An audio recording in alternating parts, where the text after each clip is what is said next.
Ladies and gentlemen, welcome to It's Rainmaking Time. This is Kim Greenhouse. I just got back from a marvelous trip to Spain. I spent 2 weeks there. I had a calling to go there and had a very interesting experience. Even in deep Spain, in the north of Spain, I speak little to no Spanish.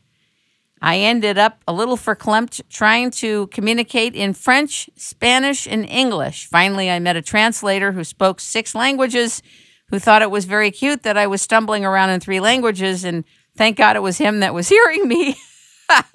I did an interview with a 9-year-old girl at a tapas bar, and she made me laugh so hard she couldn't understand me, I couldn't understand her, and we still laughed our heads off. I found the Spanish people to be very warm-hearted, not only hot-blooded, but warm-hearted. And I had a wonderful time. My greatest reception came in, I'm not going to pronounce this right, Torrevieja? Is that how you pronounce it? Just outside of Alicante, Spain, by the founders of the MedB Wellness Center, Simone Siegel and Dr. Machi Manu. They received me and helped me prepare for the rest of my trip. Had a lovely time with them, learned a lot, missed them greatly. And if you're ever in Spain, you should go to that wellness center. They're doing some really, really neat things. Very, very neat things. So we are entering summer of 2014. Lots going on in the world. And we're going to be returning talking today about something we began in 2012 with Dave Krieger, the author of Clouded Titles, and Ellen Brown, the author of Web of Debt, when we revealed to you that the Mortgage Electronic Registration System, known as MERS, systematically and knowingly infected and participated in the destruction of the U.S. real estate market and property laws, and how property owners never saw it coming. Well, I got an email from our guest today, Donna Steenkamp from South Africa, whereby she explained to me how the same thing Dave Krieger was talking about with the clouded titles happened to her. She and her entire family lost their home. She became totally learned in law, in securities, in all these areas to be able to bring a whole systems approach to remedy the situation. She had her home illegally confiscated from her by the banks. Now, she created a 3-step system, which is patented. And also she has an organization called the Independent Title Review Certification Registry, ITRC, which is set up to be able to help other people retain their homes and their properties. Ladies and gentlemen, welcome Donna Steenkamp to It's Rainmaking Time. Good morning. Good morning. Thank you for having me. It's a traumatic event to have your home confiscated from you. Lay out what actually happened, though. What is the scenario happening in the United States? We owned property in Evergreen, Colorado, that we just thought it was our dream home. And when we bought it, we had no idea that there were such problems with the property.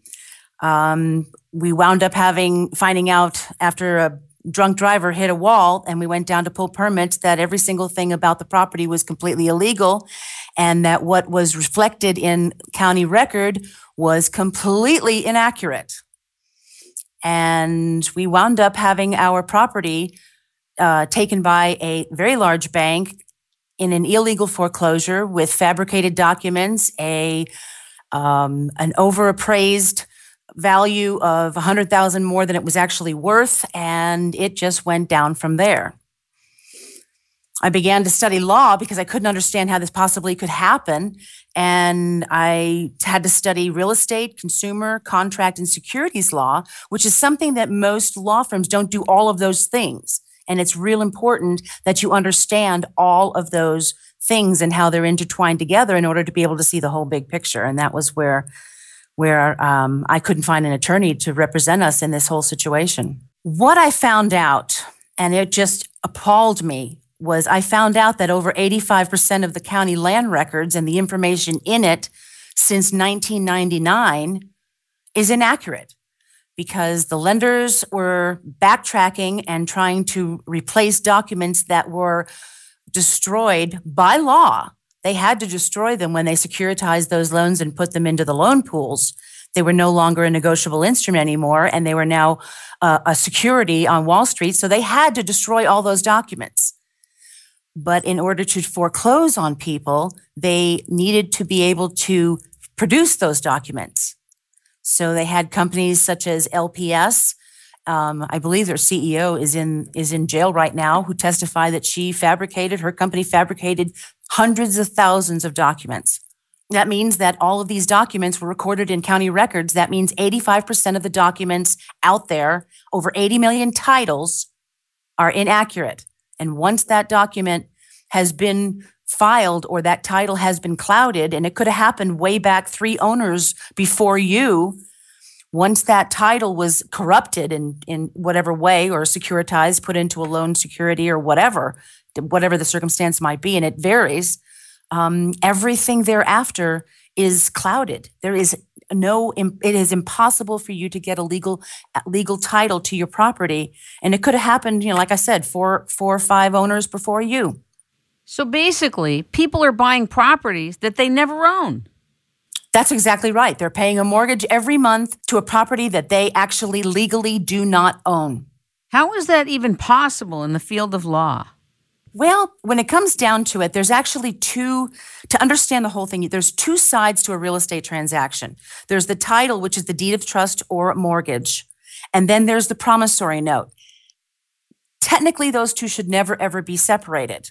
But what was happening when you get a title policy, you go through the whole closing and they do the title research and the abstract and all that kind of stuff. The title company is only addressing liens and encumbrances on the title of the land.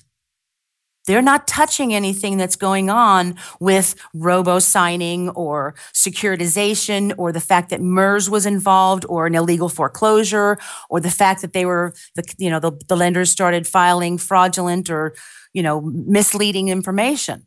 They don't look into that kind of stuff. So title companies, even if they do what they're doing, will never know what you found out.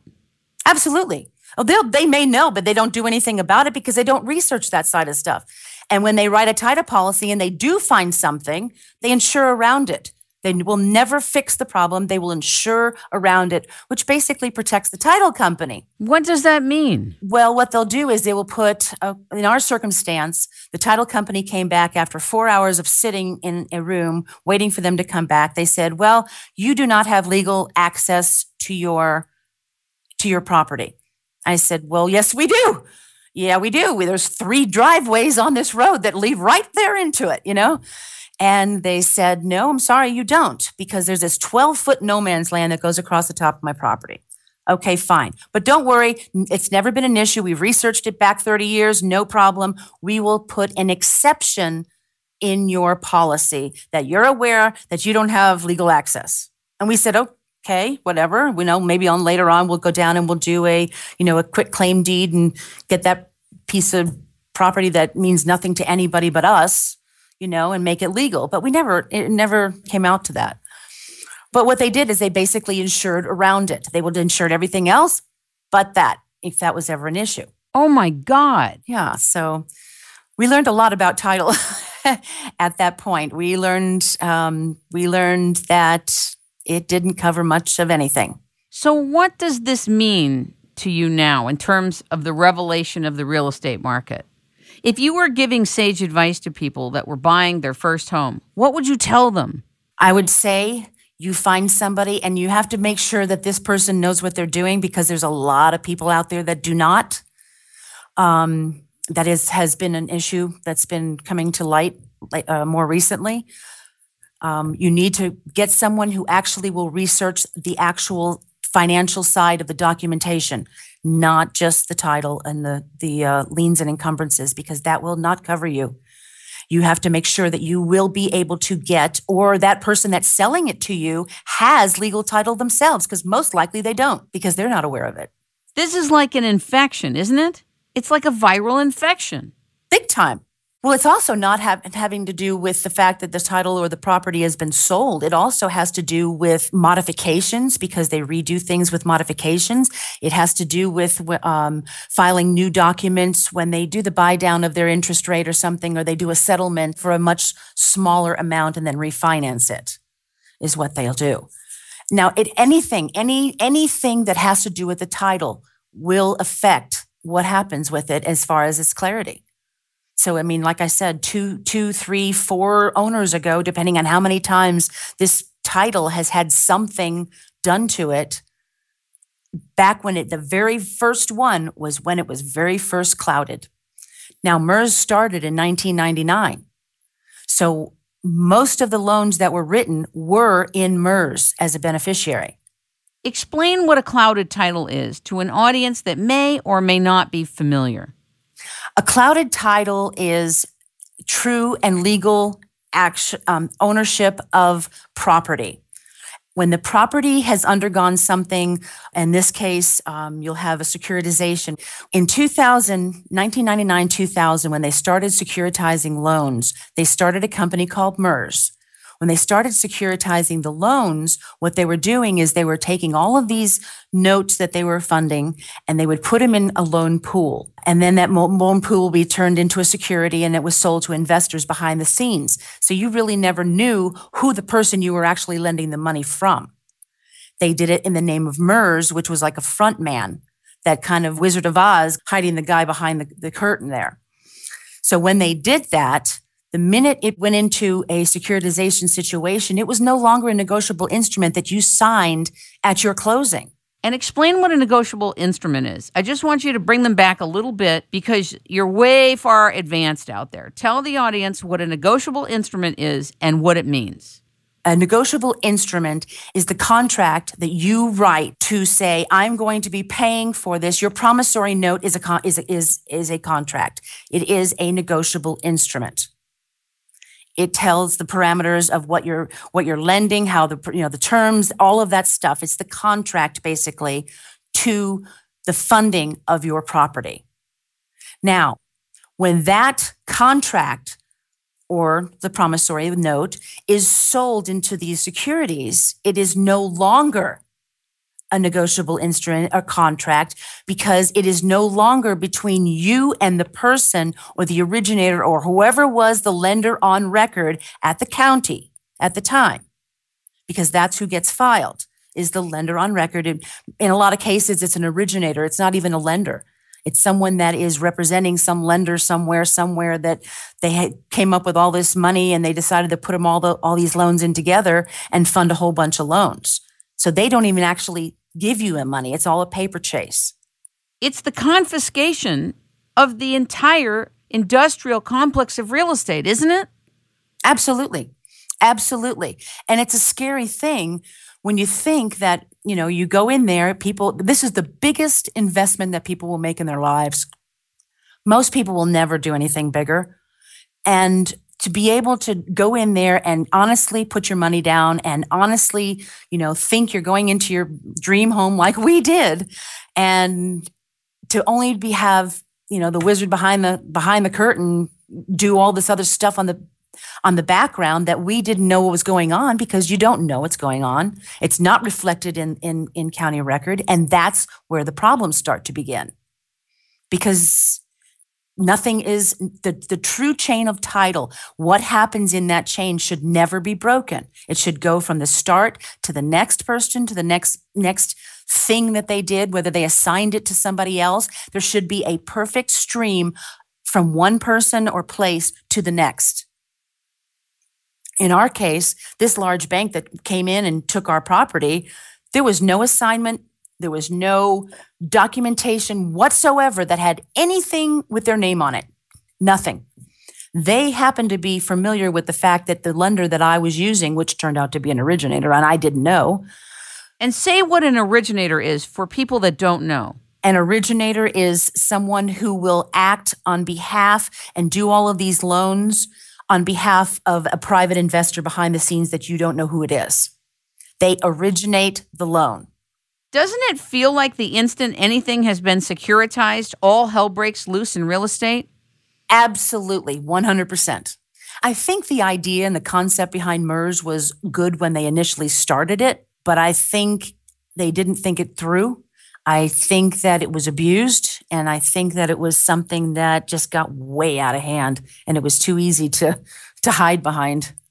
By studying law, I learned that the only way to legally clear a title that has had something happen to it, like I said, all the things I've mentioned earlier, the only way to clear it would be through a court action, which is a quiet title action. That is the only way. It has to come down from the court that says that this title, we understand that there is a problem with this title. We understand there may be unknown entities. We don't know exactly what's going to happen, but there is a very good possibility that there will be litigation and question involved with this title at a future time. That is grounds for a quiet title. It's a suspect that there may be a problem. And if there's grounds for that, then a quiet title is anybody in their right mind to protect their ownership and their investment should absolutely do a quiet title action. You have a very different remedy, though, than Dave Krieger, who wrote the book Clouded Titles. Talk about your remedy and what you've been called upon to produce and to create. Now, what my process is we go in and we investigate, find out exactly where the problems are. If there is problems, there may not be. There are, 15% of the property out there that doesn't have a problem. However, 85% of the cases do. And what our process does is we go and we investigate it. Then we deal with the current owner as it stands right now and says, yes, there are issues here. We will find there is a potential for some problems later on. You do not and have not gotten legal title to your property. At that point, they're going to decide whether they do it or not. They decide whether they want us to proceed with a quiet title action. We have a network of licensed attorneys that handle this specific thing.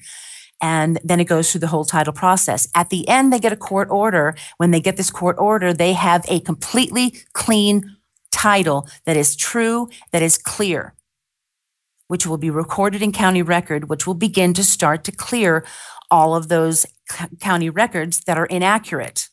So it's basically a do-over. It's basically a new clean slate. Everything starts new. And there are no risks, and there's nothing that anything can jump up and get you behind there. And there's nothing that a previous owner can come after you at. So explain a little bit more, because I'm unfamiliar. Some people have not been through the whole process in the United States that you're describing. Well, you know what? South Africa is having a problem with this right now. But you want to know what? South Africa is looking at what the United States is doing with this.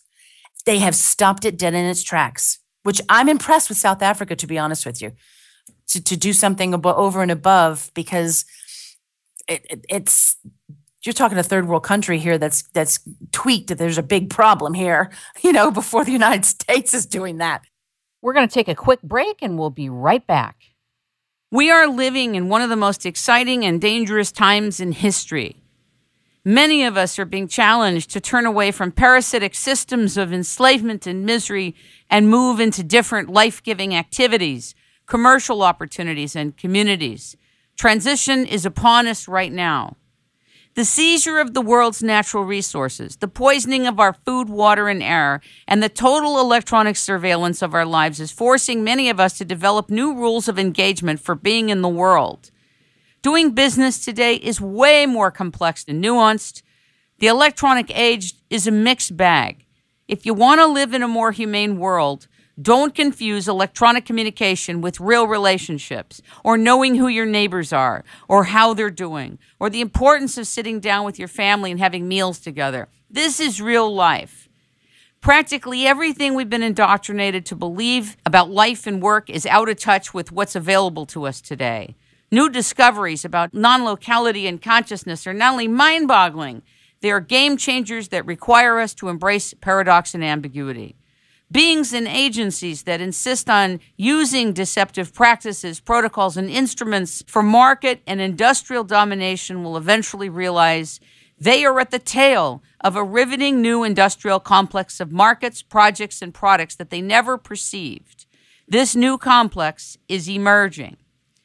Receptivity is a human imperative. Imagination is an agency of transport.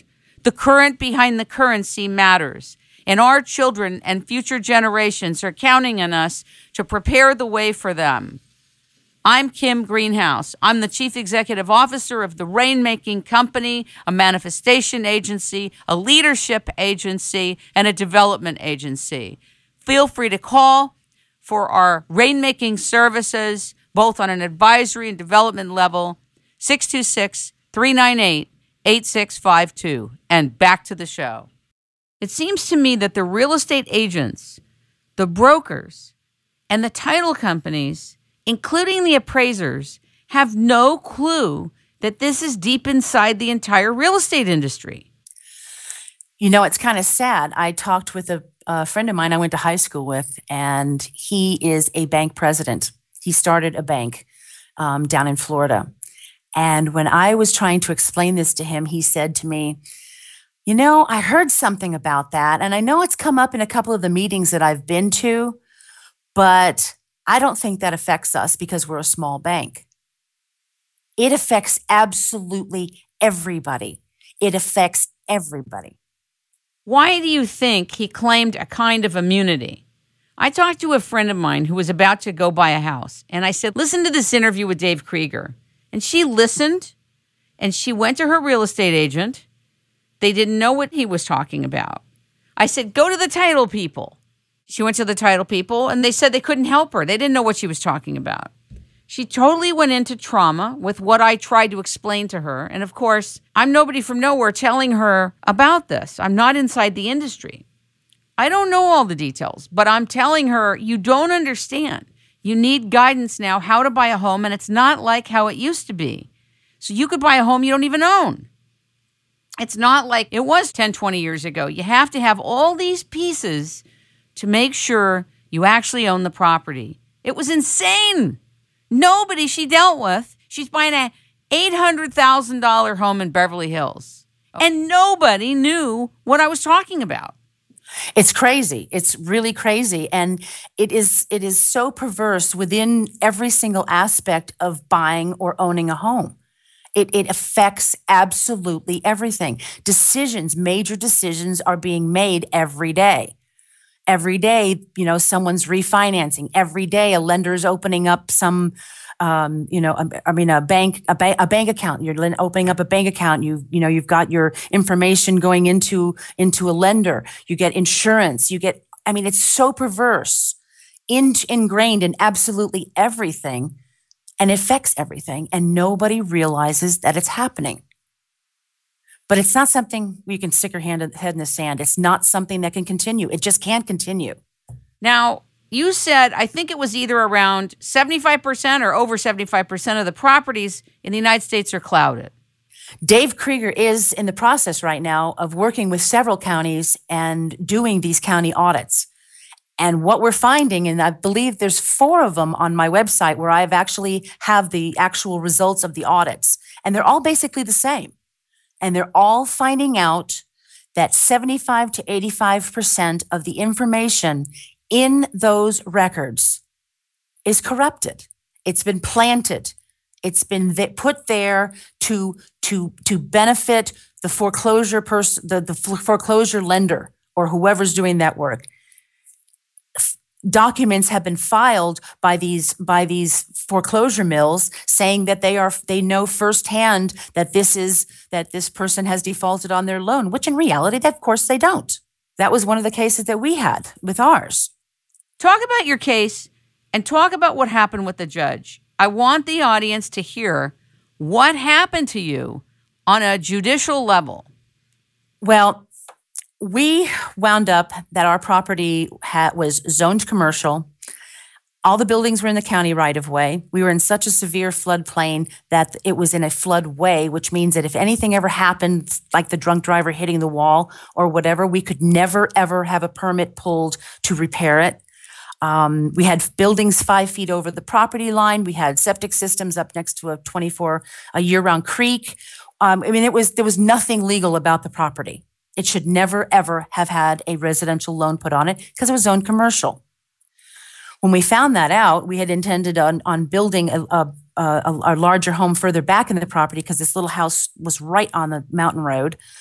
And when we found out when the drunk driver hit the property, we were not able to pull any permits to put a wall in. And that's when we learned everything. And it was 6 months after we bought the property. And at that point, we were dead in the water. And our ARM mortgage that we took out because it was supposed to be rolled over into a construction loan went all the way up to 16.25%. And then when I started to, because it was an ARM mortgage and nobody would refinance a commercial piece of property. Now, the reason why it was listed as a commercial piece of property in county record was because it was being taxed as a residential property. It had nothing to do with its actual zoning. This is so complicated, isn't it? It blew me away. It was so overwhelming. We sat there and just said, this cannot possibly. Why didn't the title company pick up any of this? Why did none of this come out? But you know what? The title companies are using those very same records to write policies. That's where they're getting their information from. So you've got the banks on one end inputting all this fraudulent documentation or not putting any documentation in at all, which will cause breaks in the chain. You've got title companies using that information and giving title policies that won't cover you for absolutely anything. It's not their fault that the county records were wrong. And that's where we found ourselves. So I got very angry and I went to over 15 different law firms and I said, please, I need help to do this. They're trying to steal my home. And I could not get anybody that really understood the situation as much as I did because I began to really dive in and study law. And I got into it. I was so mad I didn't know what to do with the anger. So what I did is I had to redirect it because I didn't want anybody ever to have happen to them what happened to us. I mean, it devastated my family. My children are still feeling the effects of what had happened by having their home ripped out from underneath them and yanked out of their schools and everything because some bank came in and stole our home. They didn't understand that. Would you also tell the audience what happened with the judge? I think that's extremely instructive and important. What Dawn is going to describe to you all is a form of judicial corruption that she encountered. Go ahead, Donna. When I went in Colorado was a non-judicial state. What that means is that in order to foreclose, you do not have to have a hearing, whereas in judicial states you do. I believe Florida is a judicial state. With that being said, I contested. All of a sudden, this bank came in and said, well, we own your own and we're not refinancing and your mortgage payment that went from $1,400 a month to $3,200 a month, oh, well, you need to owe us. You owe us that money. I don't care what happened to you. It's irrelevant to us. So I said, wait a minute. First of all, let me find out. I needed to investigate our chain of title. And when I went to the county and I said, okay, how in the world did this bank get my property in the first place? Because I knew that we were paying our original owner, our original lender. So when I went down to the bank, to the county records, I saw that the original lender was still on there. There were no assignments. There was no transfers. There were no endorsements. There was nothing that had this bank's name on it. Well, it turned out that the bank, my bank, had gone under, bankrupt. And when they went under, it was this other bank that was trying to take my property that I can't unfortunately name. Can I name them? You can if you want. I guess. I don't know. Was it HSBC or one of those big bad banks? Something like that? Yeah, it was. It was. Yeah, a bad one. And there's many. That's right. So what happened was I filed a thing with the court saying, hold on, I'm contesting this. This is not right. Hold on. These people do not own our property. They do not own my note. So I go to the Rule 120 hearing, and the Rule 120 hearing is basically a useless piece of judicial whatever that basically asks two questions. Are you in default, and have you paid your mortgage? No, I'm not in default. Yes, I've paid my mortgage.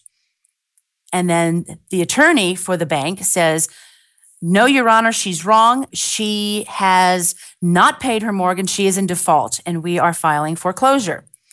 And I says, Your Honor, this bank has nothing to do with my loan. I do not owe them 1 red cent.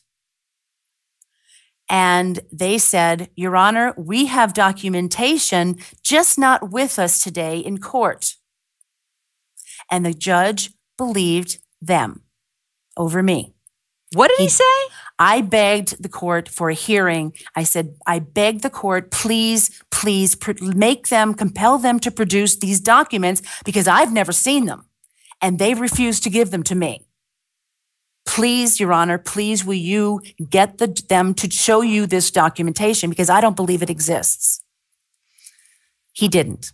And he blew us off and he ordered the sale of our property. So what happened was I filed a lawsuit in federal court representing myself again because I couldn't find an attorney that would help me. I figured no guts, no glory. You know, what were they going to do? Take my house away? God love you. God love you. Seriously. Woo! You are awesome. Awesome, awesome. Go on. Well, I figured they were taking it already. So what did I have to lose? I didn't have anything else to lose. So why not? You know, I'm going to go down fighting. So I filed this 23-page document of complaint against this bank, and they showed up in court and they were so nasty. And they told the court that I had no business being there, that I was wasting the court's time, that I didn't know what I was doing, that I'm wrong, that they are going to ruin me financially and they're going to come after us and do all these horrible things and they were going to ruin us. Well, that was a kind of a scary thing when you know that you've got this large bank and these attorneys that are being very high paid and it's like you and you've never been in court before and you're trying desperately to learn everything and inhale every single bit of information and do the procedures properly. And it was overwhelming. It was just massive. But at the same time, the foreclosure had not gone through yet. I filed a quiet title action in district court because it has to be done at the county level because it's regarding land. When I filed my quiet title, I said that there are entities, unknown entities, because I did not have to name HSBC because they were not on any documents that told me that I had to. And according to Colorado law, statute, it says that you have to name what is recorded in county records as a defendant in your case. Well, I didn't name HSBC because I, by law, didn't have to, according to statute. So I filed my case, and I was waiting and waiting and waiting, and they filed. We knew that South Star Funding had gone under. We knew. I had talked with the trustee for our lender on record. They sent a letter to the court telling the court, "Hey, it's all done. Give them their quiet title. Award it to them." The judge turned around and awarded our quiet title.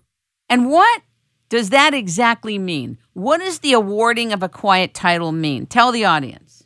So basically what that did, I walked out of that courtroom thinking that I owned the land. Now, I may still owe money on that promissory note to whoever. I'm not trying to get a free house here. I do owe somebody. I just don't own that bank, this bank that's trying to foreclose. I owe somebody, but not them, because they have never produced a document that said I owe them. So what happened was, thinking that I've got this quiet title court order saying that I own my property. I felt really good about that. I immediately went to the district court and said, "Your Honor, this is a very overwhelming thing. I don't want to waste the court's time. I'm going to just dismiss this case and I'm not going to pursue this case anymore. I do not want any repercussions from this bank." The bank said, "Okay, we won't come after you. We won't come after you for legal fees or whatever. We'll just call it a wash and be done with it." Well, I'm thinking, okay, I walked out of this courthouse with my property because I just got quiet title. I just now am the legal owner of this property. 4 hours later, the court clerk calls me and says, "Donna, the judge just vacated your quiet title action." I says, "What do you mean by vacated my quiet title?" He said that he's revoking it. I said, "You got to be kidding me." I mean, I'm here. I just settled, my other case because I'm thinking I own my property. So this didn't make any sense to me at all. And it turns out, I says, "What are the grounds?" The grounds are you have to name this bank. Well, no, I don't. I've already proven it to the court. Nope. The judge says you still have to. but that goes against everything. It goes against Colorado statutes.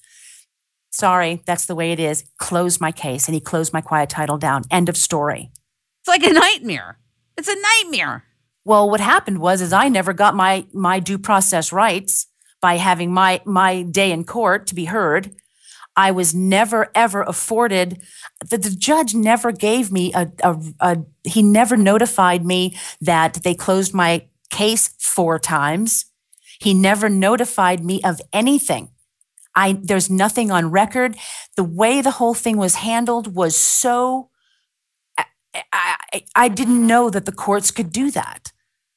And I filed a complaint against the judge about this, and they didn't find any problems with it. And it's like, you got to be kidding me. I'm asking for a hearing so that I can prove my case. Well, no. Close your case. Goodbye. And that was the end of it. The sale went through. I could do absolutely nothing. I tried restraining orders. I tried everything. I tried absolutely everything. And I didn't know what else to try. And people were saying, but that's not legal. They can't do that. Well, they did. They did. At the time, the courts didn't know about all of this at the time. We're talking 2006 when this started.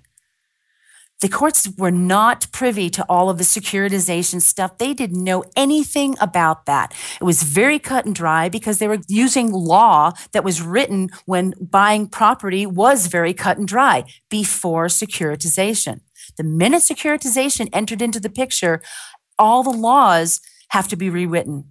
Everything, because they do not take into consideration the securitization of home loans into securities. They did not take into consideration any of it. So you could be helping people very similarly and profoundly the way Dave Krieger is. Talk about your organization again and what your organization provides. My organization really deals with people that are not in a situation, who own a piece of property right now. They're sitting in their homes and they think that they own that piece of property. If anything ever was done, a refinance or whatever, a bought or a sold or anything from 1999 till current, there is a good possibility that that title is clouded, which means legally you don't own it. Legally, you can't sell it until it's cleared. You can't do anything with it. You're stuck. And whoever in that previous chain, if they find out that they still own that title because their note happened to be in MERS, in 2001, they never were able to sell it to you in the first place. So legally, they still have title to that property. It was never legally transferred. So there's a lot of people sitting out there that think they own their property when in reality they do not. And I know that's a hard thing to hear, and it's just so hard to get your head around it.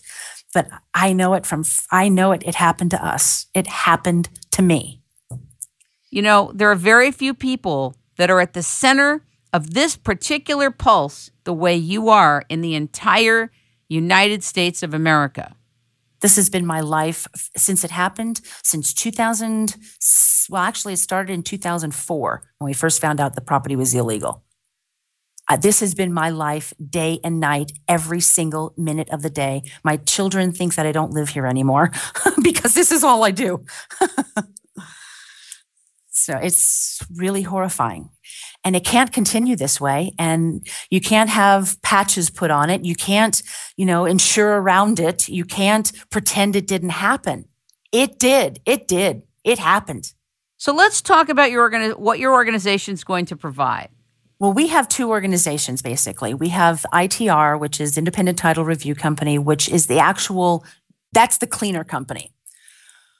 What we've also done is we have established a nonprofit entity, which is the ITRC registration, the registries.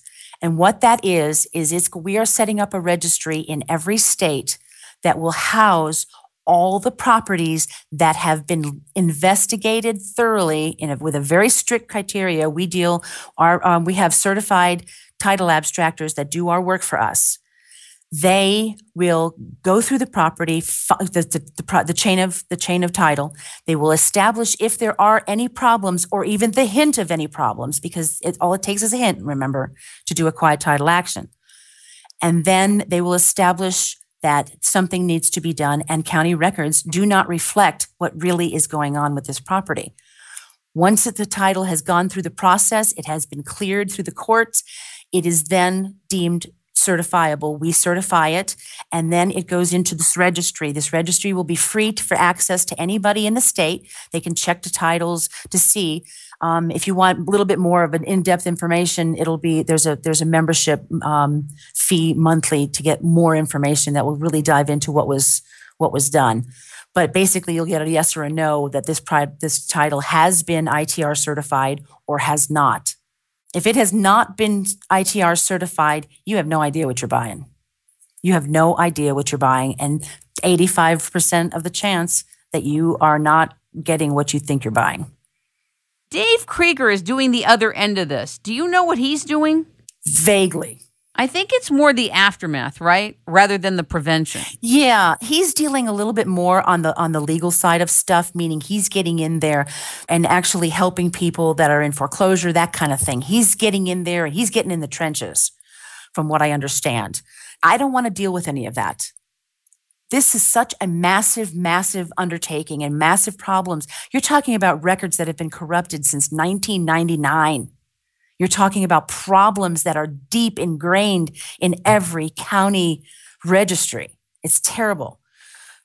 What we will do is we will take, okay, you got to start somewhere. We take what is there now, where the title is now, who's got the legal title, because whoever owns the title right now, right or wrong, people who think they own their title, right or wrong, whoever is listed, the last person in county record, that's where we need to start.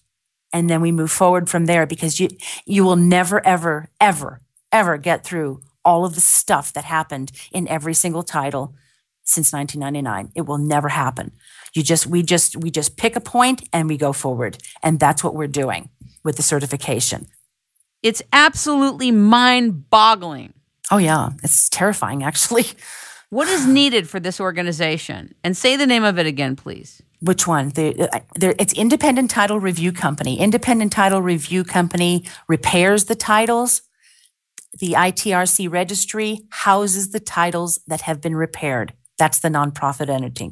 Okay, and give the web addresses for them, please. Okay, the web address is www.itrcertified.com. And it will have all of this information. You will also be able to see, I put together a very interesting thing I'm getting great response from. It's kind of like the anatomy of a train wreck kind of a thing, where I took a typical transaction in real estate, going through the closing, the whole thing, and what has happened behind the scenes and nobody knows, and how it has affected the legality of that title. It's pretty scary when you go through it. Are you concerned any of these entities are going to try to stop you? No, I'm not, because I don't care what they did. To be honest, well, I do in reality, but I can't worry about what they did. I can't throw them in jail, but I can begin to fix the damage. It's there. Going back and trying to dig it up is not going to help. I think it's great. I really do. I think it's fantastic. I love what you're doing. I love your spirit.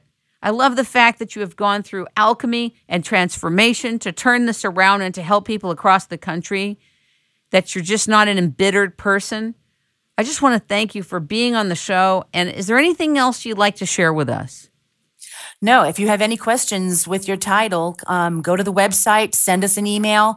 We will ask you a couple of questions. It costs $399 to do the analysis with a legal summary at the end. Find out if you really own your property. That's really the end of it. Ladies and gentlemen, we have been talking with, learning from, and listening to Donna Steenkamp. This is the revelation going on in the United States real estate market. For those of you who are getting the message that you need to know more about your properties, you now have been informed, and frankly, you've been warned. Donna, thank you so much for being with us. Thank you very much. It's rainmaking time. Yeah. Thank you so much.